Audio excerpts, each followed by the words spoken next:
Message بھیجا تھا کہ میں اپنے گھر پہ بعض اوقات نماز پڑھ رہا ہوتا ہوں تو گرمی کی وجہ سے کھڑکی کھول دیتا ہوں، سامنے سے ہمارا راستہ ہے، تو بعض اوقات غیر مسلم انگریز یا سکھ وغیرہ گزرتے ہیں تو میری توجہ تھوڑی سی ان کی طرف چلی جاتی ہے کہ وہ مجھے دیکھ رہے ہیں، لیکن ایسا نہیں ہوتا کہ میرا یہ گمان ہو کہ وہ مجھے اچھا سمجھیں، تو کیا یہ ریاکاری کے اندر آئے گا یا نہیں آئے گا؟ دیکھیں، اگر فرض کر لیں کہ آپ نماز پڑھ رہے ہوتے اور آپ کا کسی کو دکھانے کا ارادہ نہیں تھا اور پھر کوئی آپ کو دیکھتا اور دل میں خوشی پیدا ہوتی، اس پہ بھی کوئی گرفت نہیں تھی، یہ تو ایک اللہ کا انعام ہے۔ ایک صحابی نے ایسی سرکار سے پوچھا تو سرکار نے فرمایا کہ یہ تو اللہ کا انعام ہے تمہارے لیے، یعنی مفہوم حدیث کا ایسا ہی ہے کہ وہ کہتے ہیں کہ میں نماز پڑھ رہا ہوتا ہوں، جب کوئی مجھے دیکھتا تو مجھے خوشی سی محسوس ہوتی ہے، تو سرکار نے اس کو ریاکاری قرار نہیں دیا۔ ریا تب بنے گی کہ جب آپ رکوع سجود کر رہے ہیں اور کسی گمان ہو کوئی مجھے دیکھ رہا ہے تو محتاط ہو جائیں،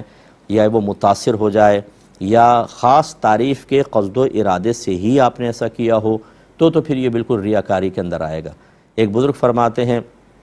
کہ میں قرآن پڑھ رہا تھا تو پھر مجھ پہ غنودگی طاری ہوئی تو 2 فرشتے نازل ہوئے، میں نے دیکھا عالم کشف میں یا عالم غنودگی میں کہ 2 فرشتے آئے، ایک نے کہا کہ ان کے قرآن پڑھنے کا ثواب لکھ، تو جتنا میں نے پڑھا ہوا تھا وہ الفاظ لکھے ہوئے تھے، وہ ان کے نیچے 10 نیکیاں لکھتا جا رہا تھا، لیکن ایک لفظ چھوڑ دیا اور باقی کا لکھا، تو پھر میں نے ان سے کہا کہ یہ لفظ بھی تو میں نے پڑھا تھا، اس کی نیکی کہاں ہے؟ تو انہوں نے کہا کہ بات دراصل یہ ہے کہ آپ قرآن پڑھ رہے تھے، آپ کی کھڑکی کھلی ہوئی تھی تو سامنے سے ایک شخص گزرا اور آپ نے اس لفظ کو اس کو سنانے کے لیے تھوڑا سا بلند آواز سے پڑھا تو آپ کے اس لفظ کا ثواب ضائع ہو گیا۔